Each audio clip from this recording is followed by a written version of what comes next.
Shalom semuanya. Sejenak kita mendengar firman menyapa. Sebelumnya kita berdoa. Kasih karunia dan damai sejahtera dari Allah Bapa kita dan dari Tuhan kita Yesus Kristus menyertai kamu. Amin. Firman menyapa.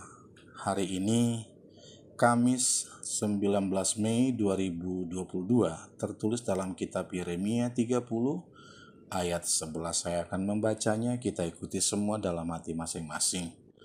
Sebab aku menyertai engkau, demikianlah firman Tuhan, untuk menyelamatkan engkau, segala bangsa yang keantaranya engkau kuserahkan akan kuhabiskan, tetapi engkau ini tidak akan kuhabiskan.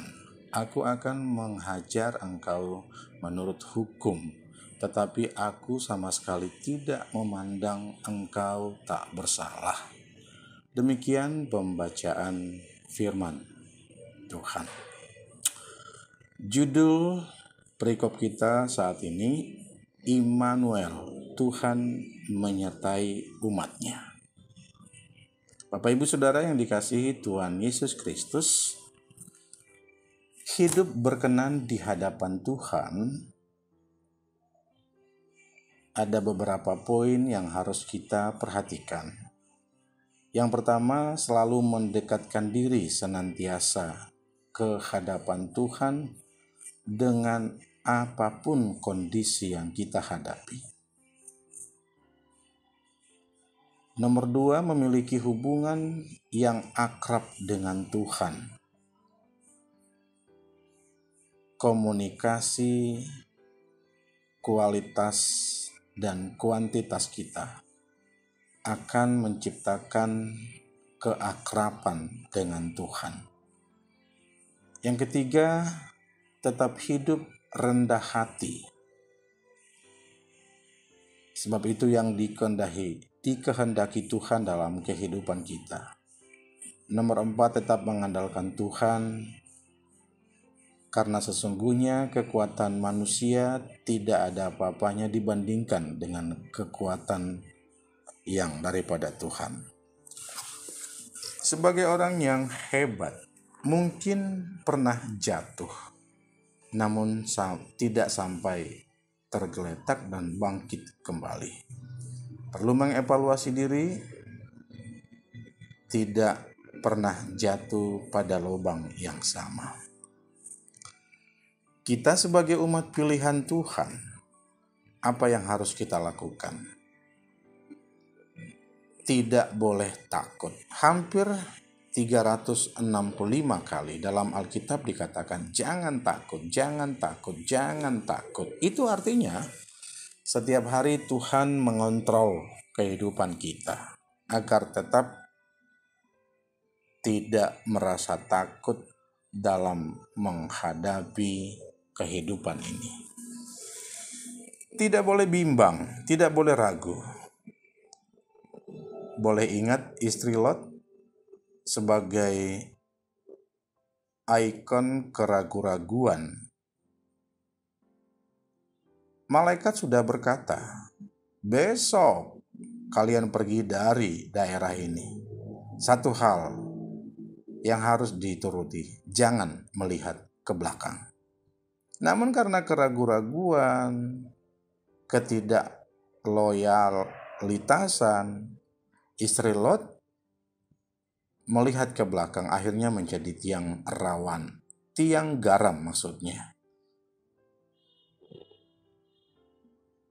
Yang berikut, Tuhan meneguhkan menolong umatnya.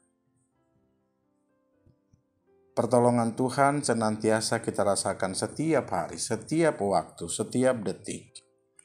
Dan itulah menunjukkan kita punya hubungan yang akrab dengan Tuhan. Tuhan memegang dan memberikan kemenangan dalam kehidupan ini. Kadang kita hampir kalah, hampir menang. Mana yang dipilih? A, hampir kalah. B, hampir menang. Ayo dijawab boleh. A, hampir kalah berarti akhirnya menang. Kalau B hampir menang, akhirnya kalah. Berarti kita pilih A. Karena Tuhanlah yang memberikan kemenangan itu. Matahari tak berhenti memberi sinarnya.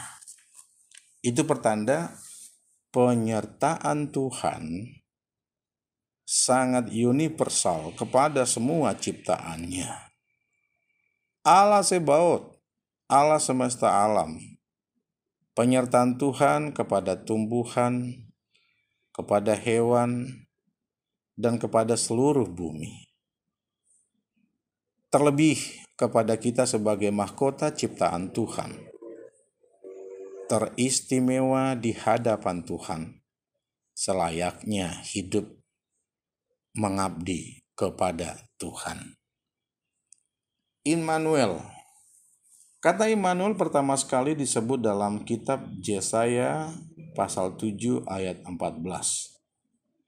Ada 4 kata, ada 4 makna maksud kami dalam pengertian Immanuel. Yang pertama ditujukan pada Tuhan Yesus 100% Allah dan 100% manusia. Yohanes 1, 1 dan 14, pada mulanya adalah firman, firman telah menjadi manusia. Yang kedua, kesempurnaan keimanannya. Tuhan Yesus adalah imam besar, imam agung, melintasi seluruh langit, bumi, dan segala isinya. Yang ketiga, jaminan pemeliharaan Allah yang kita kenal dengan providensia bagi umat percaya. A. Inevitable, abadi pemeliharaannya. Yang kedua, direct providensia, pemeliharaan Allah langsung. Yang berikutnya, providensia tidak masuk akal dalam versi manusia. Namun, Lukas 1 ayat 37, bagi Tuhan tidak ada yang mustahil. Pemeliharaan Allah mutlak bagi manusia ciptaannya. Yang keempat, Yesus nyata dalam kehidupan. Reinkarnasi Allah menjadi manusia. Itu pertanda atau satu bukti bagaimana Allah benar-benar solidaritas menjadi manusia.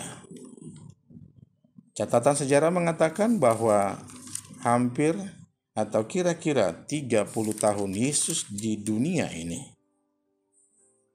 Bagaimana itu tidak menjadi satu bukti Immanuel dalam kehidupan kita? Dia lahir, dia mati, dia bangkit untuk kita. Immanuel, Tuhan selalu beserta kita. Satu lagu Gedung Jemaat nomor 81, bagaimana nyanyian ini mendukung pemahaman kita tentang Immanuel.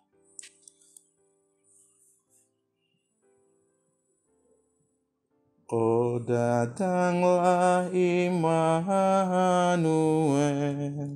tebus umatmu Israel, yang dalam berkeluh kesah menantikan penolongnya. Bersoraklah hai Israel, menyambut Sang Immanuel. Kita berdoa. Immanuel, Allah beserta kita. Penyertaan Allah dalam kehidupan kami benar sudah dirasakan oleh seluruh dunia dikala Allah solidaritas reinkarnasi menjadi manusia. bersama dengan dunia, dan itu benar-benar dirasakan. Yesus lahir, Yesus mati, bangkit untuk kami. Terima kasih atas penyertaan Tuhan yang kami terus aminkan dalam Trinitatis Ketritunggalan Allah, Allah Bapa, Anak, dan Roh Kudus. Mampukan kami selalu menyelami akan kebenaran firman-Mu dalam kehidupan kami, senantiasa menjadi pegangan iman kami dalam meniti kehidupan kami. Berdoa buat orang yang bergumul dengan sakit penyakit, biarlah Tuhan yang boleh menyembuhkannya. Mereka memohon pertolongan kepada Tuhan agar obat yang mereka minum menjadi kesembuhan bagi mereka.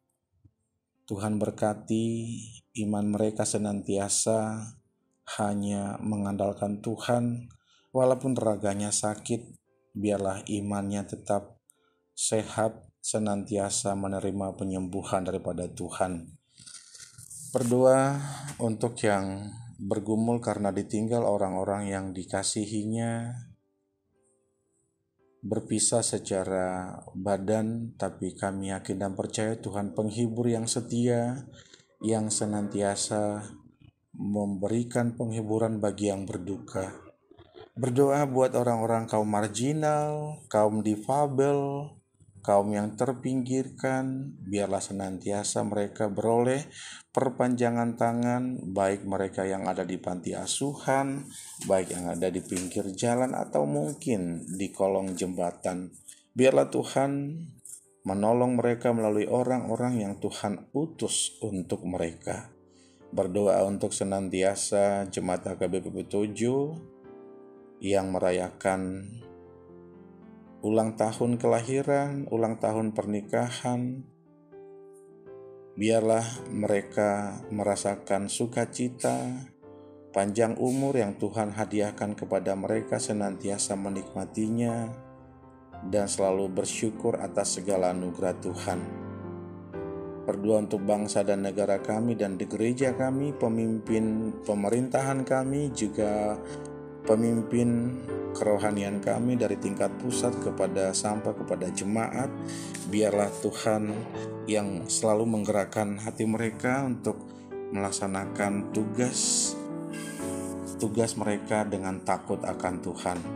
Kami sebagai manusia yang tidak luput dari dosa, mohon ampun atas segala kesalahan kami, agar kami semakin layak disebut anak-anak Tuhan dan menerima berkat anugerah-Mu. Sembah sujud hormat kemuliaan hanya bagi-Mu Tuhan Yesus.